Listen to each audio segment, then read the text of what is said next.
대구시가 도심 군부대 이전을 추진 중인 가운데 경북 지역 시군의 유치 경쟁이 뜨겁습니다. 지역마다 경쟁 활성화의 대안으로 사활을 걸고 있다 보니 과열 경쟁을 우려하는 목소리도 나오고 있습니다. 대구시와 롯데쇼핑이 대구 수성 알파시티 롯데몰을 2026년 6월까지 완공하기로 하는 합의각서를 체결했습니다. 일정이 장기간 지연되는 경우 지연 보상금을 부과할 수 있다는 내용도 담겼습니다. 최근 영덕의 야생 멧돼지에서 아프리카 돼지열병 바이러스가 검출된 것과 관련해 경북도가 긴급 방역 점검에 나서는 등 추가 발생을 막기 위한 차단 방역에 주력하고 있습니다. 시설 하우스가 아닌 노지에서 작물을 재배하는 소규모 농가들도 스마트 팜의 기술을 활용할 수 있는 길이 열렸습니다.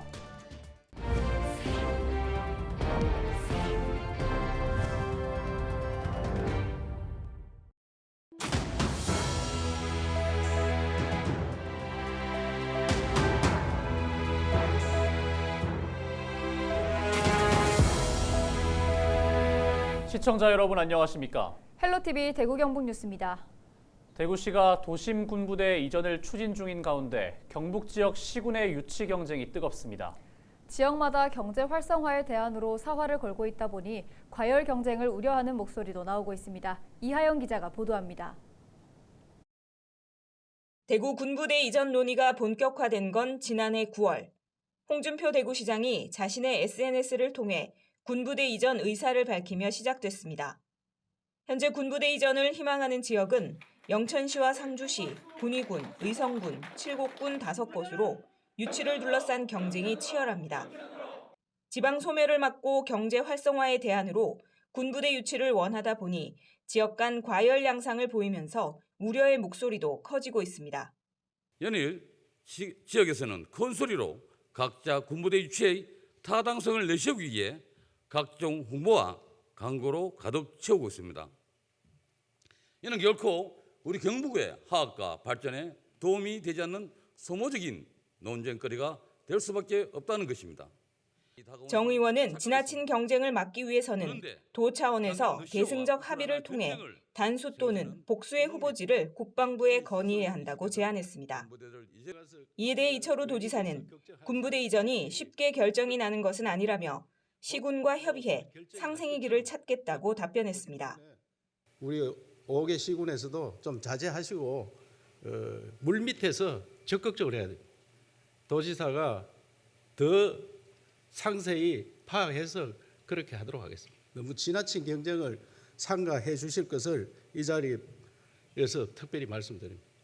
또 국방부 대구시와 협의해 과열 경쟁을 막기 위한 제도적 장치를 마련하고 도 차원의 역할을 충분히 할 수 있도록 준비하겠다고 밝혔습니다. 헬로티비 뉴스 이하영입니다.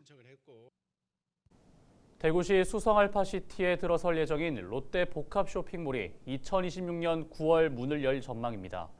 대구시와 대구 경북 경제자유구역청 롯데쇼핑은 10일 대구시청에서 롯데 복합 쇼핑몰 개발 사업을 신속히 추진한다는 내용의 합의각서를 체결했습니다. 이에 따라 롯데쇼핑 측은 2026년 6월까지 공사를 끝내고 3개월 뒤인 같은 해 9월 영업을 시작하기로 했습니다. 합의각서에는 사업 추진 일정이 장기간 지연되면 지연 보상금을 부과한다는 내용도 포함됐습니다. 경상북도가 최근 영덕의 야생 멧돼지에서 아프리카 돼지열병 바이러스가 검출된 것과 관련해 추가 발생을 막기 위한 농장 차단 방역에 힘을 쏟겠다고 밝혔습니다. 경북도는 이번 야생 멧돼지 검출지를 기준으로 10km 안에 있는 양돈 농가에 대해서는 이동 제한 조치와 함께 정밀 검사를 하고 영덕 전체 양돈 농가 11곳에 대해 긴급 방역 점검을 진행했습니다. 또 도내 전체 양돈 농장에 대해 방역시설의 설치 여부를 수시 점검하고 설치하지 않은 곳에 대해서는 행정 조치를 할 계획입니다. 현재 경북도 내 전 양돈 농장에는 아프리카 돼지열병 위험주의보가 발령돼 있습니다.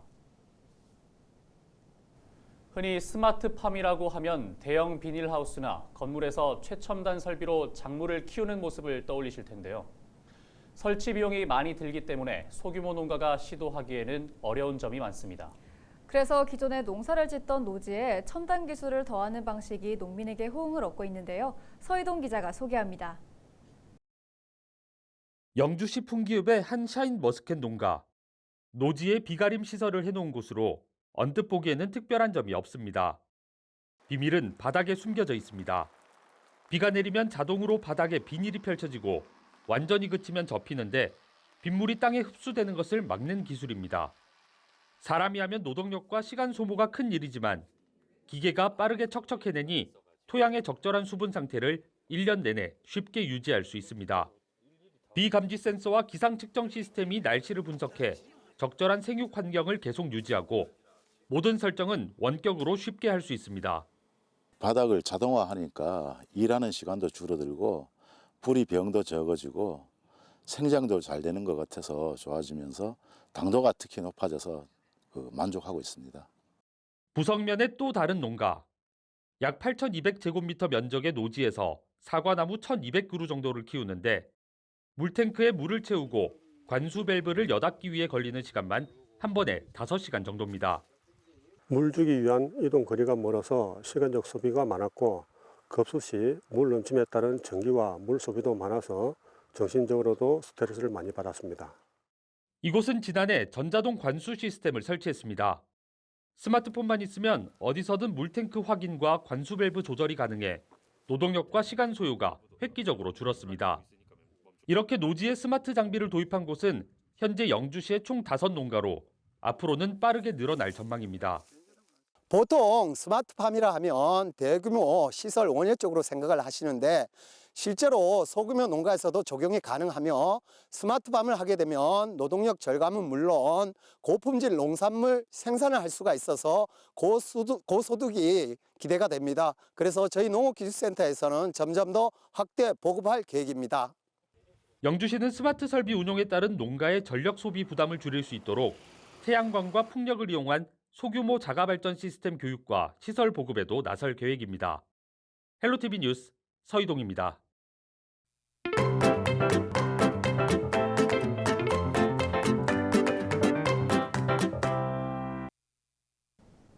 서울 택시 요금이 오른 지 한 달이 지났습니다. 다른 지역들도 잇따라 택시비 인상을 검토하고 있지만 승객들 눈치를 보느라 쉽지만은 않습니다. 그 사이 손님은 줄고 택시기사들의 일상은 더 팍팍해졌습니다.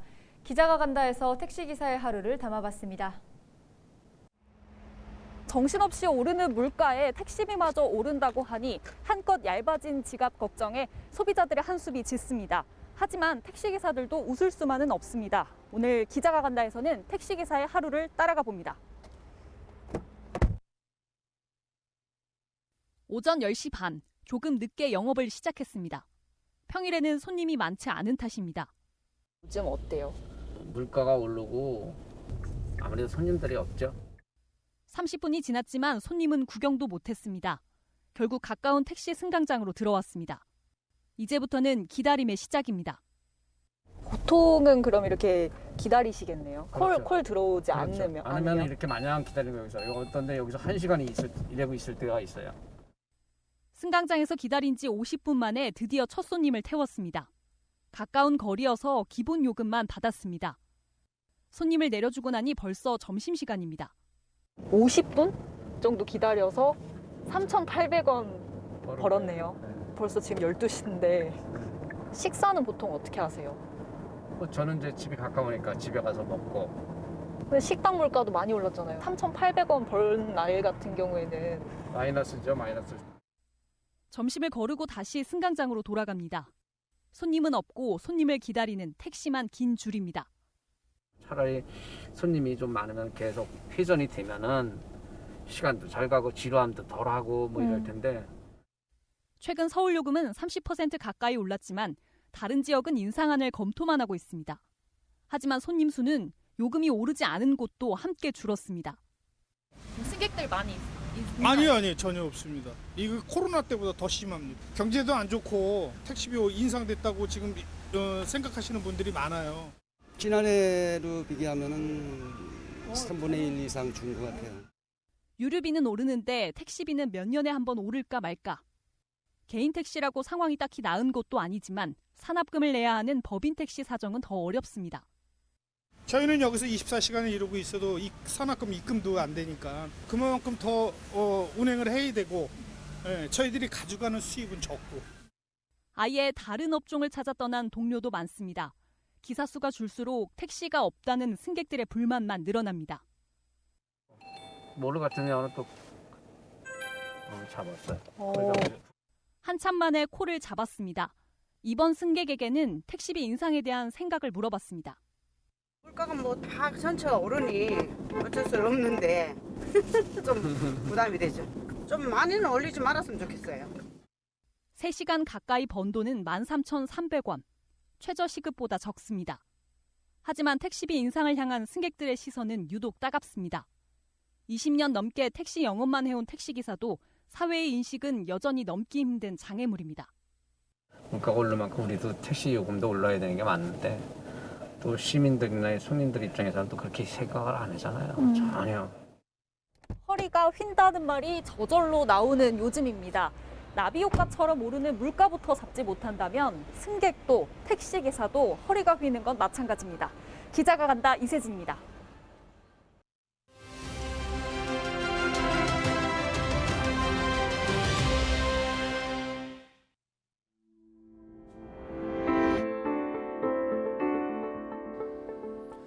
실내 마스크 착용 의무가 해제된 지 한 달하고도 열흘 정도가 지났습니다.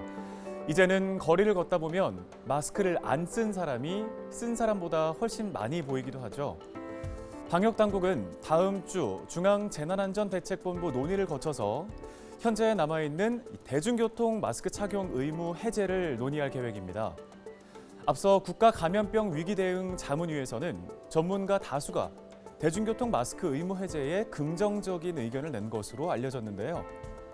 오는 15일 중대본 회의에서 구체적인 시기가 발표될 것이라는 전망이 나오고 있습니다. 그렇게 되면 이제 마스크 착용 의무는 의료기관과 약국, 감염 취약시설만이 남게 되는데요. 일부 전문가들은 의료기관은 의심 환자나 고위험군의 동선을 분리하기가 힘든 만큼 신중하게 판단해야 한다고 말하고 있습니다. 이제 3년하고도 2달째입니다. 우리는 마스크를 완전히 벗을 수 있을까요? 데일리 브리핑이었습니다.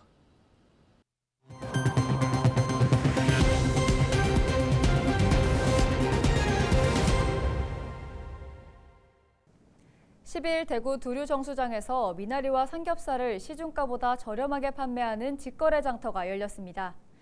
대구시는 최근 기온이 오르면서 미나리 출하량이 급격히 늘어 재배 농가에서 어려움을 겪고 있다며 미나리 소비를 촉진하기 위해 미삼 직거래 장터를 마련했다고 밝혔습니다. 장터는 오는 12일까지 사흘 동안 매일 오전 10시부터 오후 6시까지 진행됩니다. 대구시는 또 시민들이 가정에서 편안하게 주문할 수 있도록 인터넷 쇼핑몰을 통해 미나리와 삼겹살을 할인 판매하는 등 이달 말까지 미삼 소비 촉진 행사를 진행한다고 밝혔습니다. 대구 경북 신공항특별법이 오는 14일 국회 국토교통위원회 교통법안 심사 소위원회에서 안건으로 채택될 전망입니다. 국토위 법안심사 소위는 14일과 21일, 28일 등 총 3차례 회의를 열 예정입니다. 지역 정치권에서는 대구 경북 신공항특별법이 14일 첫 회의에서 안건으로 채택될 가능성이 크고 이후 한 차례 더 논의가 이뤄질 것으로 보고 있습니다. 한편 대구 경북 신공항특별법은 지난달 16일 법안 소위에 상정됐지만 쟁점 사안에 대해 결론을 내지 못하고 처리가 무산됐습니다. 봉화군이 올해 법무부로부터 외국인 계절 근로자 768명을 배정받았습니다. 이는 지난해 외국인 계절 근로자 146명의 5.2배에 달하는 규모입니다. 또 기존에는 농가가 외국인 근로자를 일정 기간 직접 고용하는 방식만 허용됐지만 올해부터 농촌인력중개센터가 외국인을 직접 고용해 인력을 공급하는 공공형 계절근로 사업을 시행하면서 중소형 농가의 단기 고용도 가능해졌다고 설명했습니다. 봉화군은 최근 농촌 일손 부족을 해소하기 위해 베트남 하남성, 캄보디아와 계절근로자 도입 협약을 체결했으며 베트남 뜨선시와도 실무 협의를 하고 있다고 덧붙였습니다. 이상으로 뉴스를 마칩니다. 저희는 언제나 지역민 여러분과 함께하겠습니다. 시청해주신 여러분 고맙습니다.